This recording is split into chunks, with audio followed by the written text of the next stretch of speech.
Okay,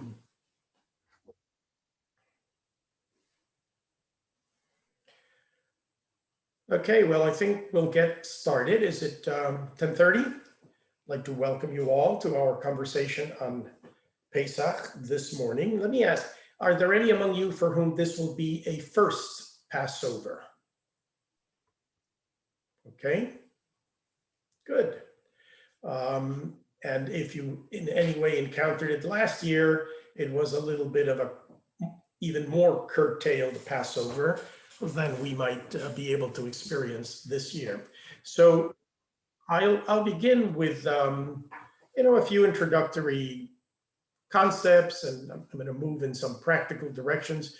But I really want you to take this as your time to ask questions, clarify, and push where there might be any questions. I am wearing my Passover kippah, right? So my head won't be yeasted and grow too much. And I'm going to wear also my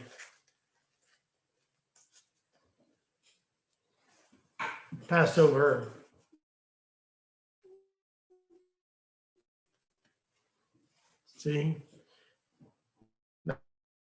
now if you make it too warm with your breath, it might keep it fresh for Passover. Welcome to the newly arrived, and welcome to all of you. I see we have significantly a refreshing Judaism constituency, but a lot of others who are joining us as well. Let me begin with some very basic terminology. Rabbi Jenny, feel free to jump in here if you ever feel that something needs to be added, clarified, because sometimes when we talk, we kind of make certain assumptions, and I want to make sure that everything is as clear as possible. This is a very ancient holiday. In fact, you could say that it is the foundational holiday of Jewish identity. The details, the original story goes back to the book of Exodus, which we have just completed last week, and somewhere in chapters 12, moving forward, and the preliminary to chapter 12, with Moses' and Aaron's visits to the Pharaoh. That's the story that sets the backdrop for what will become the observance of Passover. And then, of course, the rabbinic tradition, as it does in so many other facets of Judaism, expands, interprets, applies, and the festival of Passover is one of those holidays that has undergone a tremendous amount of evolution and adaptation, and there are many different customs among different Jews from different parts of the world regarding observance and the very dietary practice of the holiday. Many of you are familiar with the more recently salient conversation on legumes, in Hebrew, kitniot, which had been permitted to Sephardic Jews historically, but not to Ashkenazi Jews. And now even the rabbinate in Israel, the Ashkenazi rabbinate in Israel, has expanded the boundaries of what may be eaten for the holiday to include kitniot. But there's more than kitniot in the dietary practice. And so if you have questions about the culinary aspects of Passover, don't ask me. But we can talk a little bit in general about it later if you're interested. Despite a recent article in the New York Times, the culinary attributes that I was associated with are highly exaggerated, and my wife would tell you about that. But let's talk about words and names. Some of you have studied this with, this is one of the, can you read that? Is it in the right visual direction? This is from Dina's class. He was good enough to lend it to me. The basic name of the holiday is, anybody? In English, often translated as Passover, the Hebrew is Pesach. Pesach. Now that's an interesting word because it is often translated, or is most often translated, as Passover. And the reference there is to the angel of God that skipped over or passed over the homes of the Israelites because they had brushed the sacrificial blood of the lamb, and the angel knew to not afflict those homes with the plague. A difficult story, but in essence, it points us back to the fact that Passover is our first lockdown holiday. People were supposed to stay in that night. It was a night and a period of quarantine before emerging to freedom. So the theme of quarantine, of isolation, it's called a Leil Shimurim, a night of vigilance. So vigilance becomes a very important component here. The word Pesach, customarily translated as Passover, the angel passed over and did not afflict the homes, is translated differently in early rabbinic sources and in the Septuaginta, or the Septuagint, which is the 3rd BCE century Greek translation of the Bible, which was the first translation of the Bible into a language other than Hebrew, Greek, for among Jews in the Greek-speaking world. And in the Greek translation, known as the Septuagint, because tradition associates it with 70 elders who translated it, the word Pesach is translated, as well as in the Mechilta, which is an early rabbinic commentary, as protection. It is a night of protection, Leil HaPesach, the night of protection. So because the Hebrew word Pesach is associated with a term which means piseach, to limp or to skip, the dominant tradition has been to call it Passover. But essentially what we have in the story is that these homes were protected from the plague, hence the name Pesach. So you can call it the festival of Passover, or you can call it the festival of protection, and you will be correct on both accounts. The holiday is also known as Hag Hamatzot, which means festival of Matzah, right? Matzah is that quick bread that the Israelites took with them because, according to the story, they didn't have enough time to let it rise. The word matzah is an interesting term. It means pressed down. So essentially, this is the holiday of the pressed down, of those who were oppressed and managed to emerge to freedom. Even though we use the terms Passover and Festival of Matzah interchangeably, they really mean two different things. Pesach is the reference to the first night of the long week holiday observance. Matzot is the name for the rest of the holiday, because you only offer the Pesach, where the Pesach becomes a sacrificial offering, and that was only offered on the first day. But the observance of Matzah is supposed to last for the rest of the week. So we have, according to some scholars, two festivals that have been blended together. A shepherd's holiday featuring the lamb, the Pesach offering, and an agricultural holiday dealing with the grain and the cleaning of the granaries and the baking of the matzah. And both themes merge together in the observance of the holiday. The holiday is also known as the festival of Aviv. Aviv is the Hebrew word for spring. Beautiful word. Know any women called Aviva? Okay, it's a Hebrew word that means spring. Know any city that is named with a similar name? Tel Aviv, right? Right.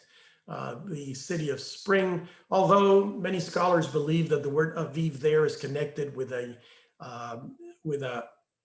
more ancient Semitic term that means sandstorms, Tel Abubu, the tell of the sandstorms. The word tell, by the way, means city, but it denotes in archaeology the accumulation of layers of habitation in a certain area. And when archaeologists dig a tell, what they're trying to do is to go down and see how many layers of habitation were in that area, right? Anybody slightly familiar with archaeology and the tells? So the question then is, what do you call a layer, an archaeological excavation that only has 2 layers? That would be, of course, a tale of 2 cities.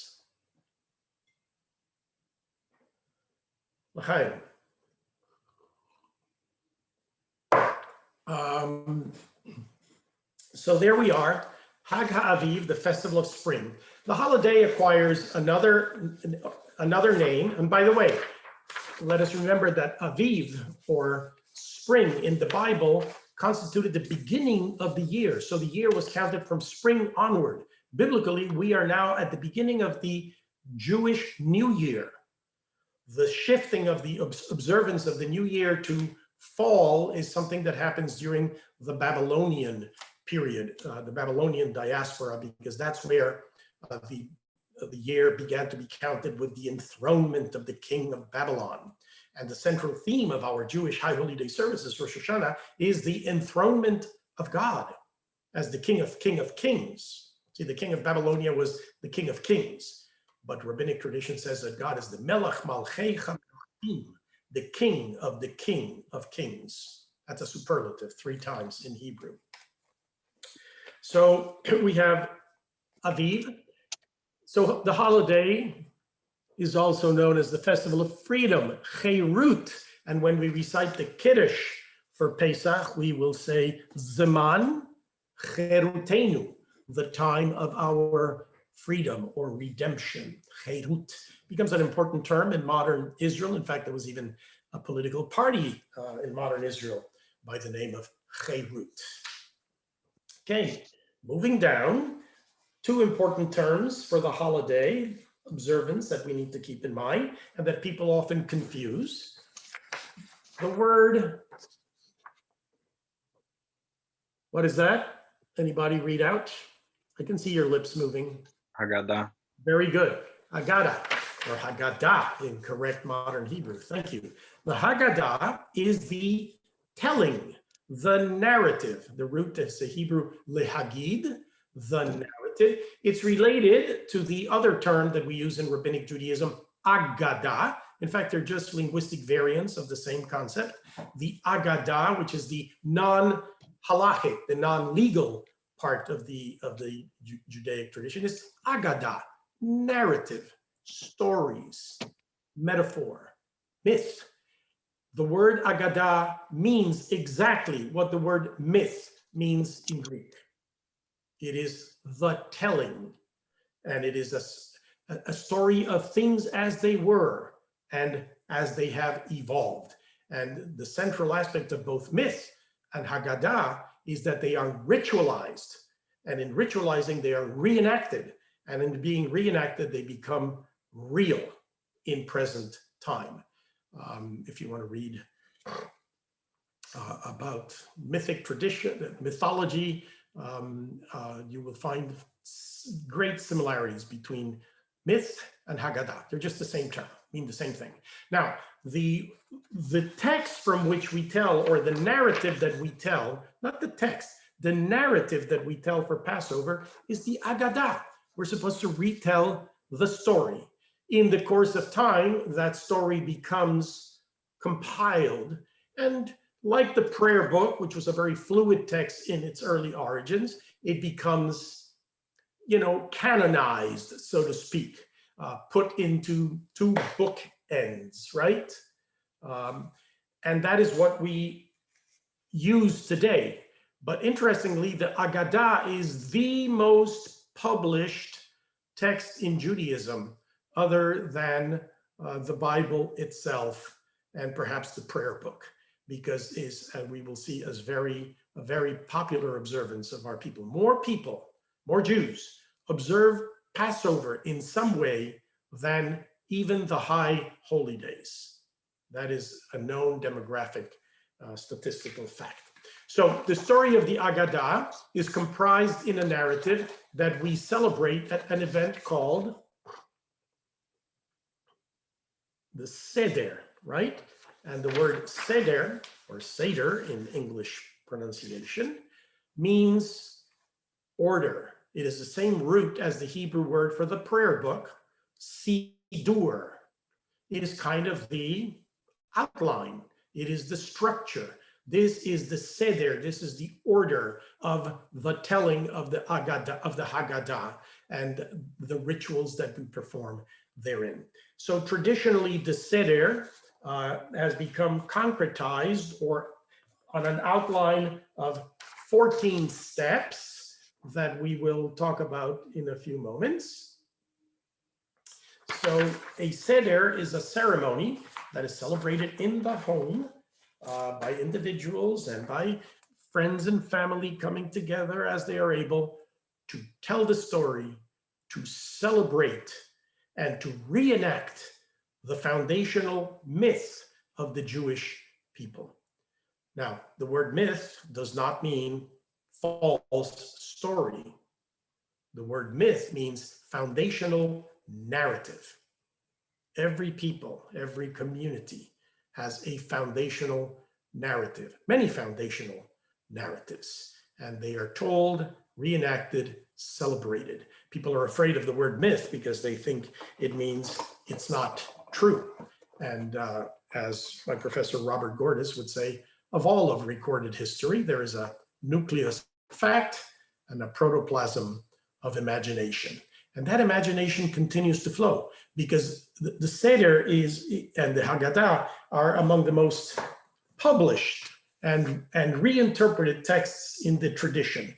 Most of the publications kind of conform to that 14 steps, but there are variations therein.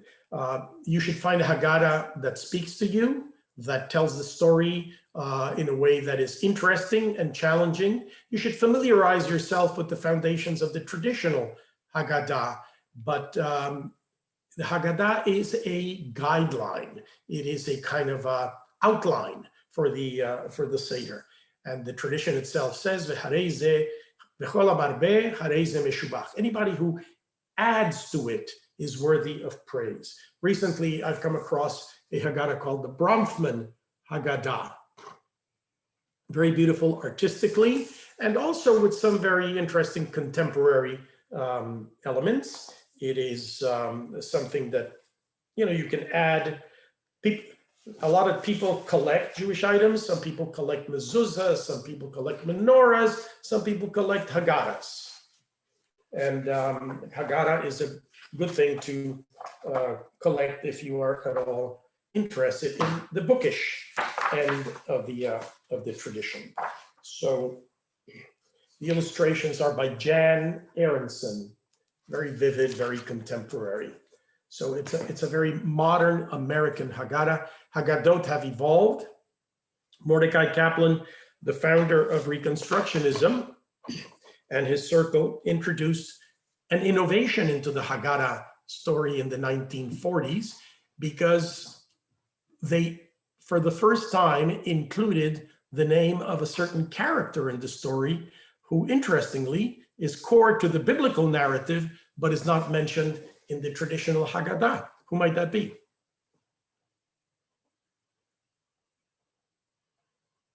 Moses. Moses does not appear in the traditional Haggadah. The whole event is a divine act of care and intercession, and Moses is just not even a side figure. He is a non-entity in the traditional Haggadah.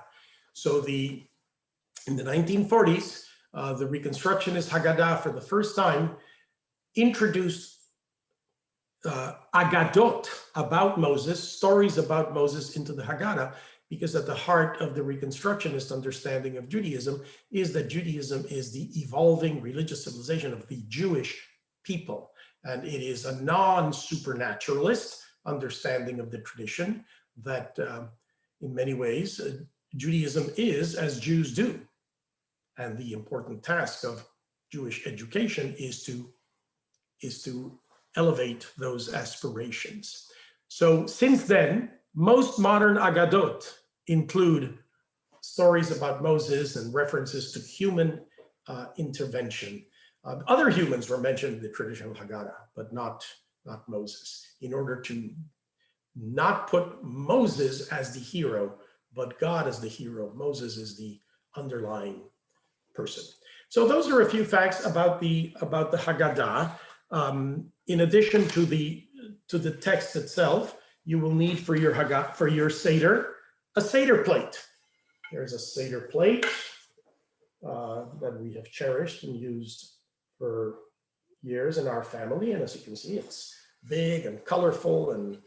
But side to side with this plate, we also use a little plate like this. And this was done by the grandchildren, right? So shows you that the Haggadah is evolving, that you can bring to it the traditional, the contemporary, and at the heart of the Haggadah of the Seder, of course, is the engagement of the younger generation. The Haggadah begins with questions. The Talmud says the youngest person should ask, but if the youngest person is not ready to ask, then somebody has to ask. It begins with a question that triggers the narrative. Those are some preliminaries, and then I wanted to go talk a little bit about what about this year's Seder. But let me pause. Any questions, any clarifications, anything that you would like to deepen a little bit more on? Yes, I have a couple of questions. Yes, Pablo. About the Arba Koisos, correct? Yes. Does the cup have like a minimum and maximum size as supposed to be? How much I'm supposed to drink from the kos in order to fulfill the mitzvah? How much are you supposed to drink from the kos, Rabbi Jenny? There are different opinions. The minimum, the smallest opinion I've heard is a cheekful, so like about an ounce. And the biggest opinion, the biggest minimum opinion I've heard is about 3.5 ounces. So a normal glass of wine. And 4 times, remember, in the But course. 4 times. So a small normal glass of wine, not a 5 to 8 ounce glass of wine, a 3.5 ounce glass of wine, a little. But that's the biggest. So there are plenty that say that a cheekful for each one is really the minimum. There you go. I have other questions, but I don't want to take your time. I don't know. I want to take. Let's see if anybody else has a question for the moment. We might answer some of your questions as we go down the help of the Seder that I'm going to ask Jackie to post in a few moments. Any other questions or clarifications of what we have said so far or omitted to say? Well, I have 4 questions, but I figure you'll get to them. We will get to some of those questions. Okay, Jackie, could you post the first page of the helpful tip of the synagogue? And this is a revised version of something that I had first published last year. And I revised it about a month ago when we were not as advanced in the vaccination process. So some of you may feel that you can take some greater liberties than what was meant here. So it's not possible to make it bigger, right? We all have to do it ourselves. Okay, the first paragraph simply introduces us to the notion that I mentioned earlier, that this is the first festival observed in lockdown. It is a Leil Shimurim. And then my preparation guidelines are simply to help you find some meaning in some of the practices of the holiday, and also to not to feel guilty or inadequate about any aspects of the holiday that you might not be able to observe this year. I have often felt that Passover becomes for many people a guilt-ridden holiday rather than a celebration of freedom. It becomes a different type of bondage. I think that it's interesting how people who are not observant about dietary laws during the year adopt a much stricter practice during Passover, which is laudable, but it becomes a difficulty rather than a celebration. So I encourage you to look at Passover as an opportunity to celebrate not only the freedom of the ancient Israelites, but to expand your own sense of freedom in the celebration. One of the things that is, one of the practices that is customary that I did not write about last year is number 4, the search and bi'ur. It's customary to search one's home for remnants of chametz. Chametz is the word that we give to everything that is leavened or yeasted, that is not appropriate to eat for Passover. You know, you're supposed to clean your cabinets and do whatever replacement tools and instruments and vessels you are accustomed to do. And then before the holiday, you do a symbolic search. That symbolic search is performed and followed by a burning of a symbolic amount of the chametz that you might find. Because this year Passover's first Seder is on a Saturday evening and you have Shabbat in between, the search is done on Thursday evening rather than the night before, which would be Shabbat evening, right? And you do the bi'ur, or the burning of the leftover chametz, on Friday morning. And then you're supposed to set aside whatever chametz you may yet eat during Shabbat, until the onset of the holiday. And I remember as the children were growing up that this search and disposal of the chametz was a very meaningful and fun-filled and playful aspect of the holiday that they still remember. We used to hide pieces of matzah in different places and they would look for them. We would hide 10 different pieces. So it became like a search for the matzah experience, and they have fond memories of that.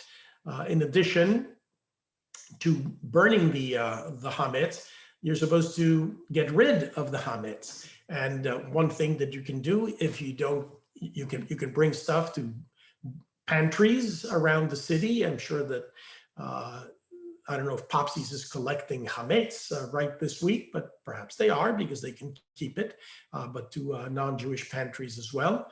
And you get rid of your chametz.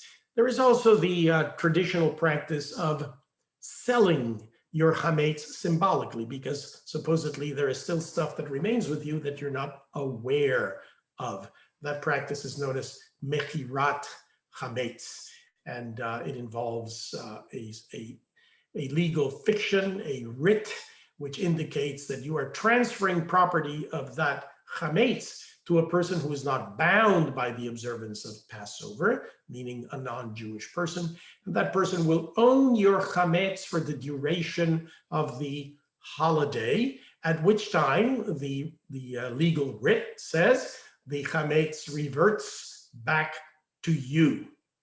So that's another one of the ritual aspects of the celebration that many people follow. There's a note in 5 about legumes, kitniot, and then remember, be clean for Passover, wash hands. It's an old Jewish practice. But we will wash hands during the ceremony as well. So any questions about that first page? Anything unclear, anything you would like to add? Okay, let's move on to page 2. As I said earlier, that's the one that begins with Roman numeral 2 and page 2 at the bottom, Jackie. Right. So the Passover Seder traditionally consists of 14 steps. Before you start the actual Passover Seder, you recite the candle blessing to transition from the secular day to the holy day. And because it is Shabbat, it is not Shabbat, but just holiday, you would say, the blessing would conclude with the words Shel Yom Tov instead of Shel Shabbat. So traditionally, Baruch atah Adonai Eloheinu melech haolam, lehadlik ner shel Yom Tov. Yom Tov is an expression that means holiday or a good day. And it translates into the Yiddish greeting for holidays, Good Yontif, Good Yontif. And that's the Yiddishization of the Hebrew Yom Tov, a good day. And the word Tov there has a quality higher than just good, but it acquires the quality of sacredness. So you light the candles before, as you transition, and then we're going to do a special transition from Shabbat to Yom Tov in the recitation of the Kiddush. So the first step in the actual Kiddush, and you may choose to do the full Kiddush for the holiday. If you're not comfortable with it, just do the first blessing. And then there is a passage that helps you transition from Shabbat, which is ending, to the holiday, which is beginning. And it is a less elaborate Havdalah ceremony than when you simply end Shabbat. It does not include the braided candle and the spices. The reason is that you're still remaining in the mode of Yom Tov, of sacred observance. So you just incorporate a reference to the transition from the Shabbat to the holiday, and it's in any Haggadah or prayer book, and then you end it with Sheheheyanu, which is the blessing that you say on special holiday observances and personal celebrations. And I'm sure that this is a blessing that you have rehearsed well with Dina. It's a bit of a tongue twister, right? It ends with the words Sheheheyanu, Vekiyimanu, Vehigiyanu, Lazman Hazeh, who has given us life, sustained us, and caused us to arrive to this special season. So the first major step is Kiddush. And if you look at any Haggadah, you will see that there is an order of the Seder printed in it. And in many Seders, it's customary to chant that as well. Kadesh Urchatz. I don't know if you can see this, but it doesn't matter. So the first step of the Seder is concluded with the Kiddush, and now we're about to begin the ceremonial, and we do a ritual washing of the hands as a transition with no blessing over the washing of the hands. We're not going to take you step by step through all of these, but just highlight things that you can develop on your own. The next moment in the Seder is the acknowledgement that spring is with us. The natural world is renewing itself. In many communities, it's customary to read Song of Songs, Lo the Winter's Past. And it's a celebration of new beginnings. Remember, Passover is in the month of Aviva. It is the beginning of something new. And this year we look to that out of a year of uncertainty with hope.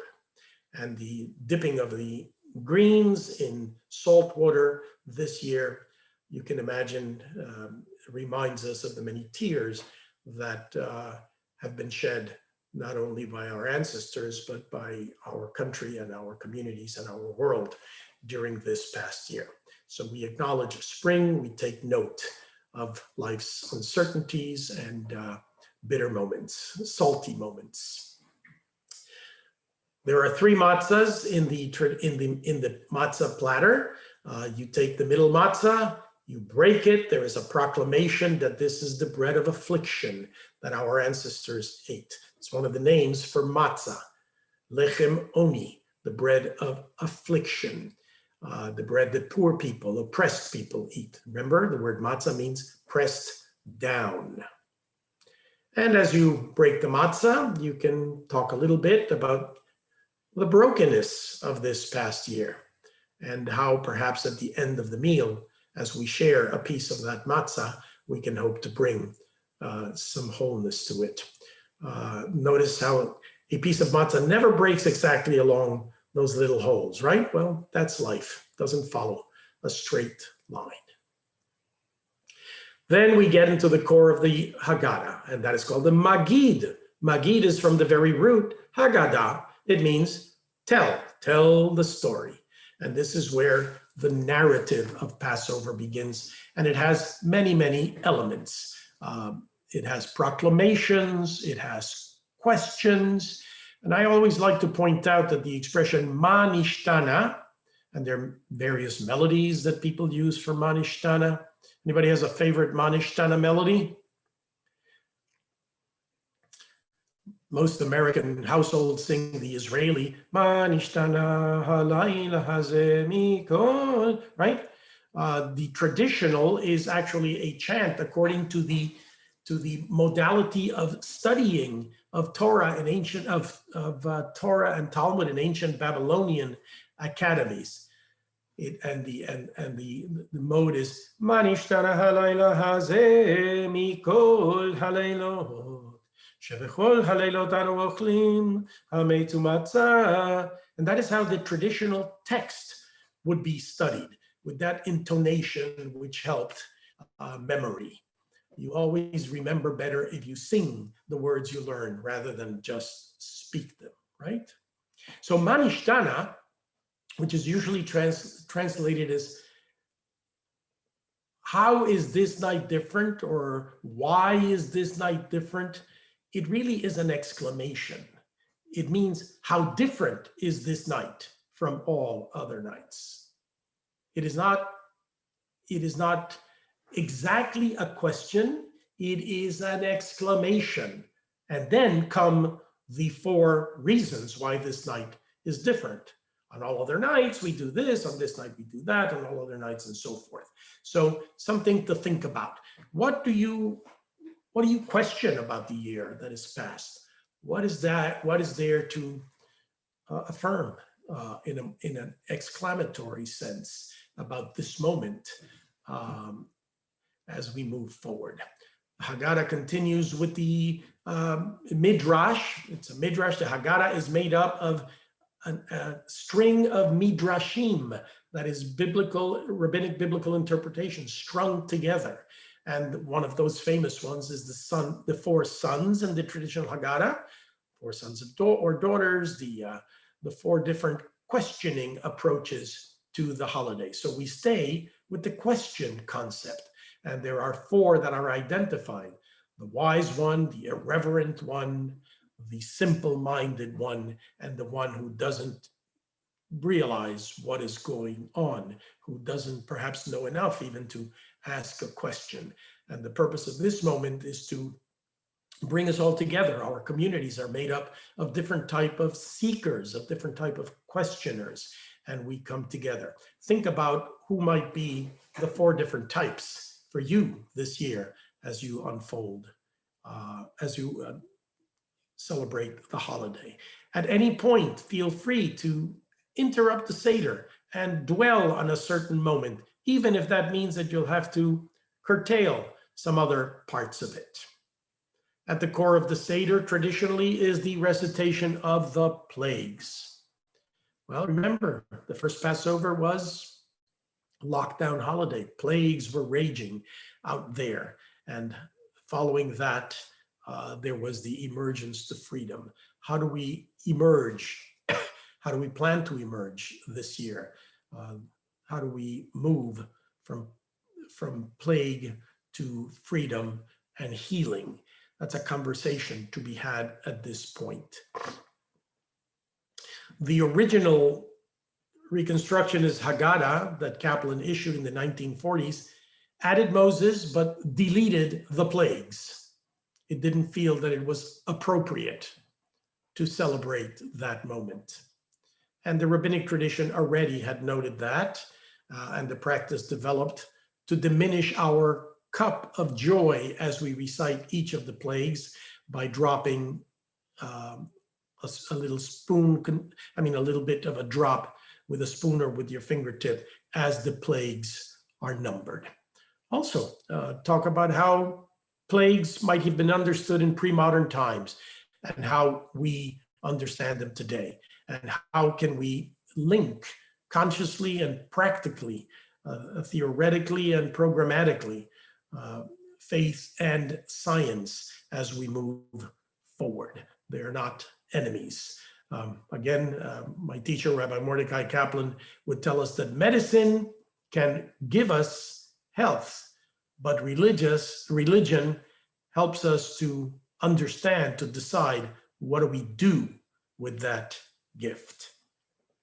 Can we say the next page, Jackie? There we go. So we move on. You might want to consider, instead of just 10 plagues, adding 10 hopes to your roster of the Seder at this point. What are 10 hopes that you have for the year ahead? How do we move from social distancing to social integration? And this is the moment when many people introduce Miriam's cup into the Seder. This is our Miriam's cup. And the practice of Miriam's cup. Rabbi Jenny, you want to tell us something quickly about Miriam's cup? What I know, it's an honoring of not only Moses's role, but Miriam's role and the role of the women at the leaving of Egypt at the moment of the splitting of the Red Sea. She dances and leads everyone in song. And so there's a tradition to add a cup for her, and rather than be yet another cup of wine, in recognition of her proximity to water throughout the tradition. She dances at the Red Sea. There's a midrash that says a well of water followed her throughout the desert, so that the Israelites always had enough water when she lived. And so we add a cup of water with her name on it to the Seder. Thank you. So these are the sustaining waters that keep us going, right? And Miriam is the symbol of that, as Rabbi Jenny said, because she's associated with the well.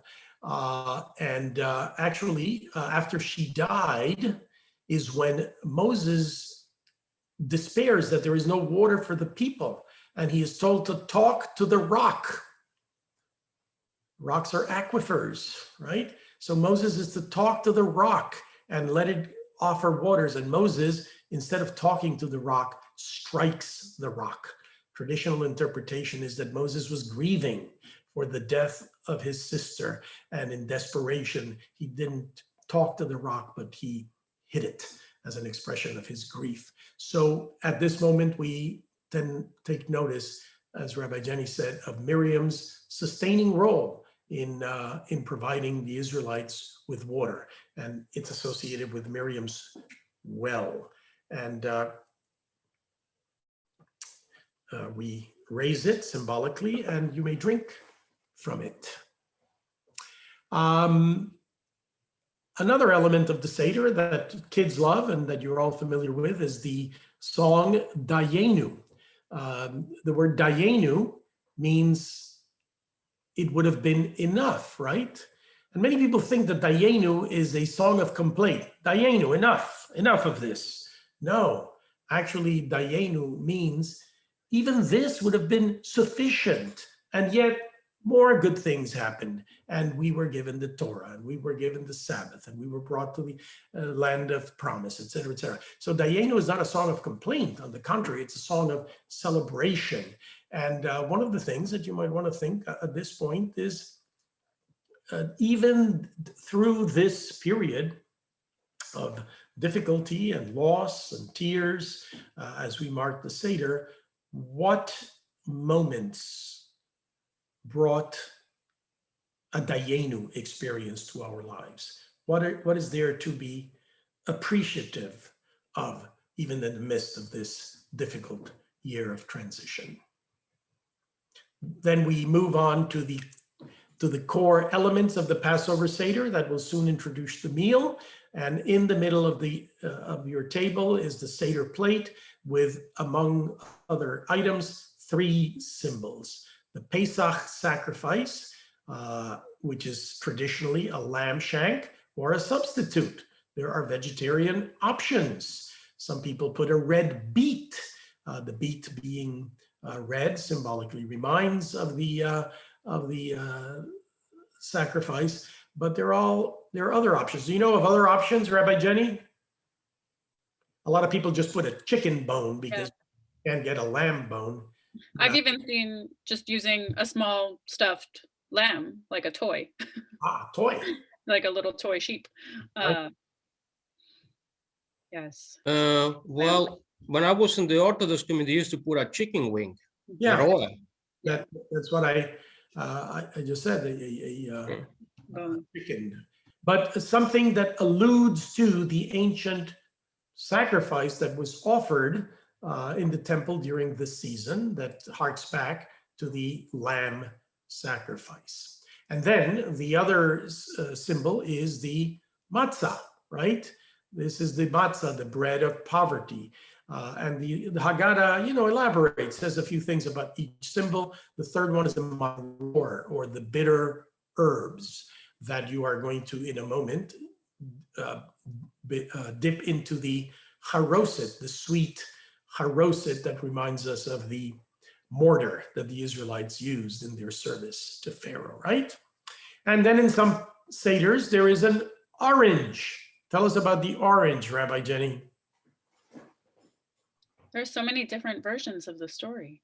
But the story goes that someone, I have heard versions of it of women as rabbis, and I have heard versions of it as LGBTQ plus folks as rabbis, or as just part of the Jewish community, of someone speaking to an Orthodox rabbi who said that either of those things belonged in the rabbinate, either a woman as a rabbi or an LGBTQ plus person as a rabbi, belongs the way an orange belongs on the Seder plate, meaning to say that women do not, from his perspective, women did not belong as rabbis, and LGBTQ plus people did not belong as rabbis. And so many liberal communities have said, yes, they do, and have added an orange to the Seder plate in response. But it's been retold so many times, it's hard to know what's true anymore, much like the Torah itself. Right, it has many apocryphal versions. From what I know, it is associated initially with Susanna Heschel, the daughter of Rabbi Abraham Joshua Heschel, who, in response to exclusion of LGBTQ people, because somebody said, so as you said, an Orthodox rabbi says, a woman belongs in the synagogue as much as an orange belongs in a Seder plate. So in what is in the Hebrew expression, you say davka, precisely because you said that, we're going to put an orange on the Seder plate. And so there are many stories around how the orange came to be in the Seder plate, but it's kind of a ubiquitous symbol now in progressive, liberal, non-Orthodox Seders. After we say a few words about the orange and the meaning of inclusion, then there are psalms of praise. You raise the second cup. Each of the cups is based on a verse of the Hebrew Bible, a verse of liberation. You say the blessing. Now you wash your hands as you're about to begin the meal, and you say the traditional blessing, Al Netilat Yadayim. That's the ending words of the blessing for the washing of the hands. Literally, Netilat means the raising of the hands. So you wash the hands, and then you raise them as they dry. And it's a reminder also of the ancient priests in the temple who would wash themselves ritually prior to the offering of the sacrifices. So they would raise their hands, and probably to show that they were pure, clean. And then we go into the 2 blessings that will introduce the meal. And at the Passover Seder, we say 2 blessings over the bread. We say the regular hamotzi that we would say at any other table meal celebration. And then we add, just at the Seder, a second blessing, Al Achilat Matzah.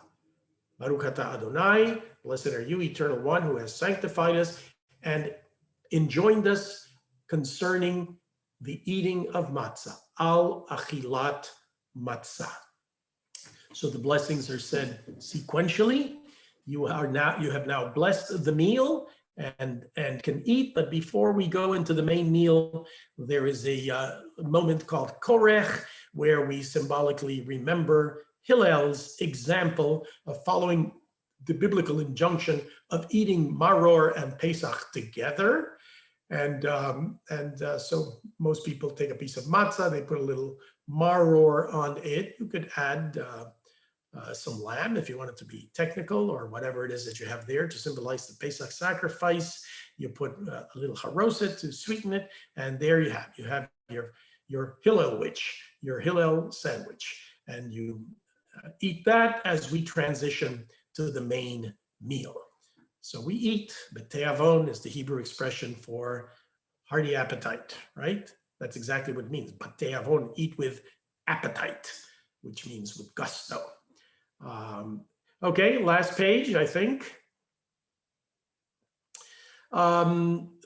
You finish your meal, you hide the matzah, or the matzah is, there are different customs about this. In some households, the children steal the matzah from the leader of the Seder. In others, the leader of the Seder hides it and the children have to look for it. You redeem it. This is a moment where you signal that the meal has ended before you go to the blessing after the meal. It's an interesting adaptation of the Mishnaic injunction that you're not supposed to eat afikomen after the meal. Okay, so it's a kind of today we call afikomen that piece of matzah, but the word afikomen is a Greek term that means elaborate desserts. You don't do elaborate desserts right after the eating of the Pesach sacrifice. You go straight to the blessing. So we symbolize that by eating a piece of matzah that transitions us to the blessing after meals. And then we say the blessing after meals, which is based on the traditional daily and Sabbath blessing with a few additions. Some moments become particularly significant. At this moment, we welcome Elijah. You can do Miriam at this point, or you can do Miriam earlier. So here's the cup of Elijah, many versions of it, of course. So you have 3 cups at the Seder, right? Your Kiddush cup, your Miriam cup, your Elijah cup. And in many households, it's customarily not to fill the cup of Elijah at the beginning, but at this moment, to invite everybody in the Seder to pour some wine from their cup into the cup of Elijah. So together we contribute to bringing the promise of Elijah, bringing the promise of redemption to the world. We sing Eliyahu Hanavi, we welcome Elijah, some people sing Miriam Hanaviyah at this point as well. And then we conclude the blessing after meals with additional songs, Hallel, and there's a whole host of after Seder songs that people like to sing. Following the singing, we count the beginning of the process of transition to the next major holiday, and that is Shavuot, of course. Shavuot means weeks. 7 weeks separate Passover from Shavuot. We count the first day of the Omer, the counting of the 7 weeks. And the word Omer refers to the offering of grain that was brought to the temple by the people. The word has come to mean simply kind of a measure, a measure of time, a measure of counting. But Passover in ancient times was the beginning of the barley season, and Shavuot, which comes 7 weeks after, was the wheat season. So they were both agricultural seasons, but they are also linked morally, religiously, historically, Passover was the festival of freedom from Egypt, from bondage, and Shavuot celebrates the giving of the Torah, which is the becoming of a community of purpose under Torah. Footnote, the Torah does not tell us that the Torah was given on Shavuot. That is a rabbinic calculation. So the designation of Shavuot as the festival of the giving of the Torah is not a biblical indication, but a rabbinic interpretation. Then we do a closing meditation with the nirtzah. We drink a 4th cup of wine to close the Seder, and we conclude the Seder, as many other ceremonies, by saying L'Shana Haba'ah, next year in Jerusalem, in a world redeemed, a world of peace, and hopefully a world of health and joys for all. And there you have some different expressions for greeting. Hag Sameach, which is very typical of the American experience. Moadim L'Simcha, which is the Sephardic greeting for Passover, means seasons of joy. And Good Yontif, that's Yiddish. As we said, Pesach is a Yom Tov, a holiday. So that's a very quick excursus. I want to do one more thing before we finish, but I want to pause for a second to ask if there are any questions or reflections or disagreements. Yes, again, I have a couple, but I don't take your time. First. Okay, while you mentioned about Miriam in Moses, correct? Why did they not mention Aaron? Because Aaron, I think it went with Moses to Pharaoh to help, because Moses originally didn't want to go there because he said he had a problem with his sleep. So Aaron was going. So why didn't? Anyways, I don't want to take your time. Yes, no, I think that's a very good point. And modern Haggadot do mention Aaron, because we kind of retell the story biblically. And I think that's a very good point. We have to take notice of the persons that became instruments of bringing redemption. So if we believe that a human being is created in the image of God, it is the deeds of people who help bring about redemption, right? The virus wasn't cured by itself or by miraculous intervention. It was cured by research and by hardworking people, and by not only at the scientific and medical levels, but first responders and people who kept us going at all levels, from family to public leadership, to first responders, to scientists. So yes, thank you for saying that. I think it's a very important point. Well, can I ask another one? I don't know. I don't want to take everybody's. Go ahead, Pablo. So far, you're on a good track. Oh, well, I don't want to take everybody's over because nobody asking any questions there. So the other thing is, there's a lot of people that have accustomed to eat a piece of egg in Passover. What is the reason behind it?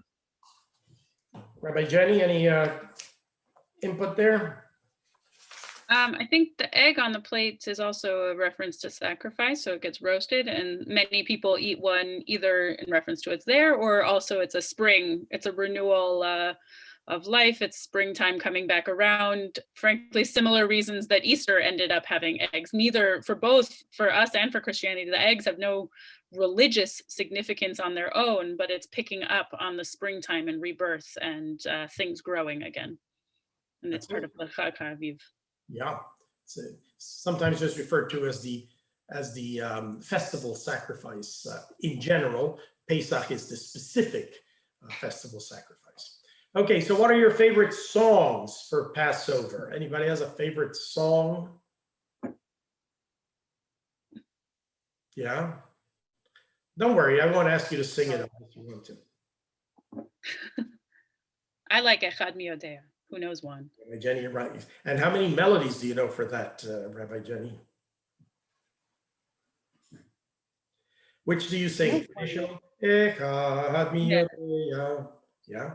It also holds a special place for me because there were that many students that I graduated rabbinical school with. So we created a teaching off of each one of those numbers, and we each took a number. So it holds a special place in my heart on a personal level as well as the holiday song.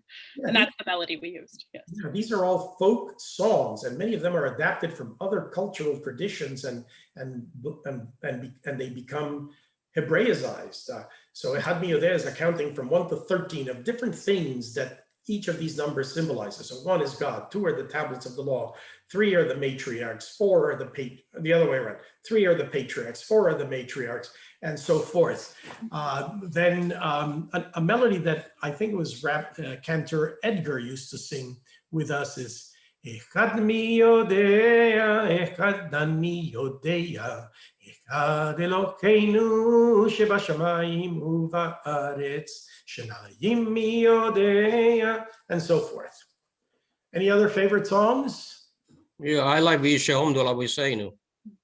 Visheomdo la Boiseinu velano. Visheomdo. That's not at the end of the Seder, that's in the very body of the Haggadah. It's early on, it's a promise of divine blessing and protection at the beginning of the Haggadah, Mishe Amda.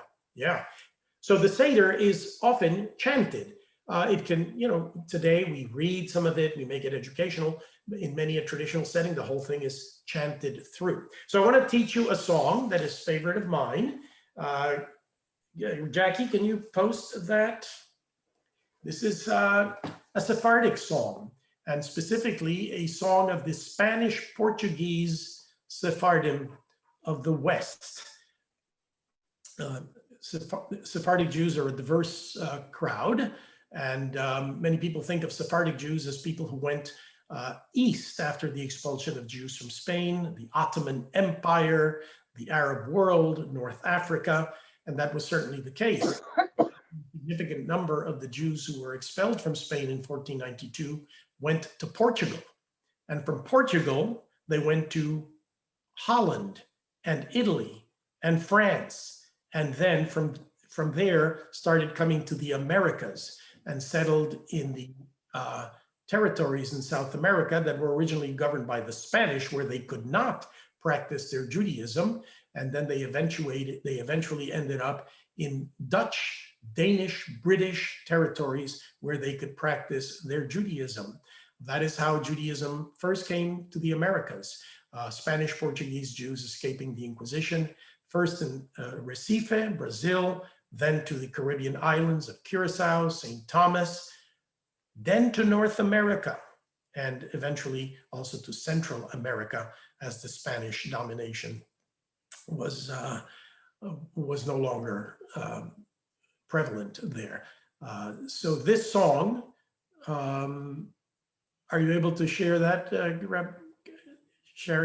Jackie? This song, I am sharing it. oh, are people seeing it? Because I'm not seeing it. No, Jackie, it just says Congregation Beth-El Zedek has started screen sharing. It's not actually showing us anything. Huh. Okay, one sec. So this song is called Bendigamos, and it is a adaptation of the Birkat Hamazon. There you are. That is sung either in addition to or instead, in many places, of the blessing after meals. I have recordings of my grandfather singing this when he was 90 years old, and I will not do it justice. There are some variants of the song melodiously. The melody that is sung in Curacao, for example, is different from the melody that is sung by the Spanish Portuguese Jews of New York, of Shereth Israel congregation. There are some connections with a similar song that was popular among the Jews of Morocco, and it also exists in a French version. But this is what I remember. How many of you know a little bit of Spanish that you can make it out? And this is not Ladino. Ladino is the language that the Jews of Spain developed in the Ottoman Empire in their dispersion. Most of the Spanish Portuguese Jews that came to the Americas continued to speak a more classical Spanish, and they also developed the languages of the region. And English became an important language of Caribbean Spanish Portuguese Jewry, depending on where they were. St. Thomas, for example. Okay, the melody for this is something like this, and please forgive me. Thank good that the cantor is not on. Bendigamos a el Altísimo, al Señor que nos creó. Démosle agradecimiento por los bienes que nos dio. Bendigamos a el Altísimo por el pan primeramente y después por los manjares que comimos juntamente. Alabado sea su santo nombre, porque siempre nos apiadó. Odula Adonai Kitov, Kileng Golam Chasdo, and so forth. I reversed the order simply to end with the Ki Leolam Hasdo. And those of you who are familiar with Hebrew will notice the transliteration of Ki Leolam Hasdo, that in modern Hebrew, it would be pronounced Ki Leolam Hasdo. There's an ayin in between there, and the ayin among Spanish Portuguese Jews is pronounced as an ng or a gn sound. Lengolam Hasdo, Ki Lengolam Hasdo. So when I was taught to recite the Shema, I was taught to say Shema Yisrael, Adonai Eloheinu, Adonai Echad, Baruch Shem Kevod Malchuto Lengolam Vanged. And that's the two ayins there. So that is Bendigamos, and I try to sing it at every Seder, teach it to my children. It's been in my family for generations back. I can trace ancestry to the island of Curacao in the 1700s. And celebrations. Can we go back to full screen, Jackie?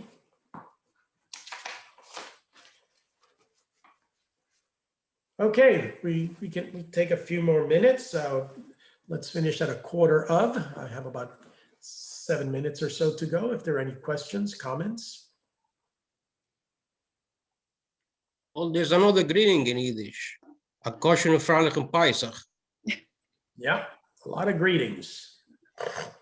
That one's funny because Passover has so many extra rules about food. You have to wish each other a kosher Passover. You don't have to wish anyone a kosher Sukkot. Yeah.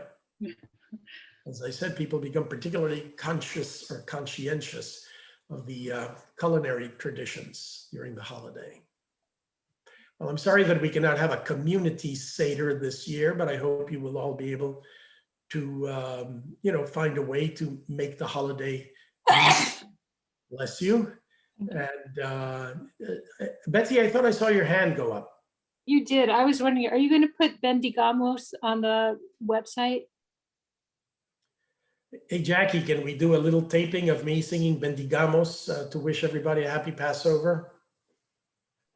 This is actually being recorded, so you can come back to our YouTube channel to watch it. Right, all- but just the sheet that you put up on this screen share would be great to There's have it. music on the back of it, Betsy. The Okay, notation is on the back of it. Yeah, let's find a way, Jackie, to post that. And I'll give you the source of it so that we can get properly attribute it. It's from a book called Romemu, Exalt, the Music of the Sephardic Jews of Curacao. And it's a Tara publication. It's available for anybody who would like. Okay. I have a whole bunch of Haggadot next to me. If You want to show anything in we're interested particular? in seeing a few. I don't know how many are leading Seders with little kids, but I found that this one I came across recently. It is called the Joyous Haggadah by Richard Kodor. And this one, he tells the story rather than all of the older traditional text in a little bit of a comic book form, and brings in Moses and Aaron and Miriam. And we were asking about that earlier. It even has, anytime that there is Hebrew, it has the transliteration as well. So this one I think is probably really good for younger families. This one is good if you want to do a little bit of mindfulness and self-reflection in your Seder. It's got some activities and questions to think about for yourself, called Ayeka by Aryeh Ben David. This is where are you? It's kind of a finding yourself. This is an old favorite of mine. Excellent, excellent. A great one. Has all of the traditional text with a lot of good opportunities for questions and creating conversations around your table. Very good for all ages. This one is a new one this year that is entirely for the Marvel comic book universe nerdy Jews amongst us. It includes spoilers for the movies, but has interpretations of the traditional text in Marvel comic book universe. And this is by the same author as the Harry Potter version. So if you have a table full of nerds for either Marvel or for Harry Potter, these are both by Moshe Rosenberg. So those are fun ones. There's also the full traditional text in a graphic novel form. And the illustrations are actually by Jordan B. Gorfinkel, who was the original illustrator for Batman. So this is a good one. This one has the full traditional text in the comic book form, whereas the first one I said is a telling that's very child approachable. Those are a few. I have even more. This is also a very nice, simple Haggadah by Shoshanna Silverman. It comes in different iterations and for different age groups. So there is, this was the original, so it's more adult oriented. This one is particularly geared for children in the family. It's called A Family Haggadah, edition number 2, a service for all ages, Shoshanna Silverman, and it is published by Kar Ben, which is a popular Jewish publishing house. So there is no end. There are games for Passover. Here's a little card game to keep the kids involved during the Seder or before. A lot of educational tools. This one's the New American Haggadah. Has a few different major American authors who've written different tracks of commentary, including Jonathan Safran Foer, who wrote Extremely Loud and Incredibly Close, and a few other things. That one's also fun. This one's probably, this one is really good for a group conversation without as many kids. It's a little bit deeper for a more adult conversation. Or if you just want to look at historical nerd. Rabbi Dennis, did you know they made the polychrome now is available for purchase again? Oh, I have the original polychrome. Yeah, they made a new one, so now it's available. It's called the Polychrome Historical Haggadah. So I'm going to hold up close, and you can see in the traditional text they have color coded when in Jewish history each piece was written. Is the traditional Haggadah text pulling from the biblical text, from Mishnah text, from Talmud text, or is it added later? And it's fascinating. You can see on this paragraph how many different times in history were pulled together for this one text. So this one's it's hard to use at the Seder, but it's very interesting to look at. Who published the new edition? I bought mine when I was a college student in Israel. I think the original one is now out of copyright, and so they were able to do. It is by Jacob Friedman, and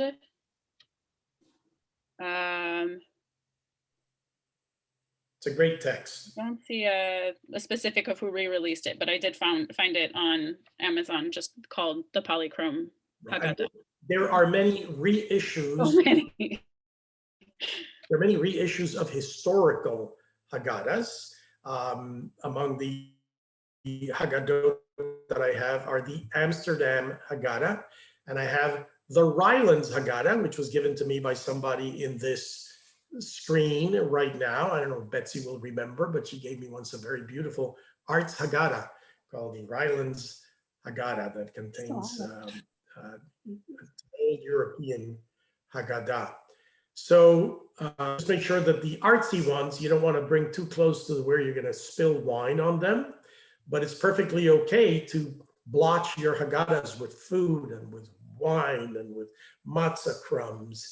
That shows that you have used it, and enjoyed it. It's good to see you all. And we have some PDFs of ones that if you don't have time to buy physical copies, there's a few PDFs available on our that we linked to on our website, including the most current version of the Reconstructionist one, the most current version of the Rabbinical Assembly, PJ Library. There's a lot out there. Be sure to check out our resources for Passover on our website, and anything we've discussed today that's not on that we can add, that's where it will go under our Passover resources. And there are going to be some other opportunities for learning about Passover. Rabbi Jenny, you're going to be doing something, aren't you, on the Saturday morning before Passover? And Cantor Melissa is going to be doing some songs, and there are a few other things that you can check out in our website. Hag Sameach, Moadim L'Simcha, and Good Yontif.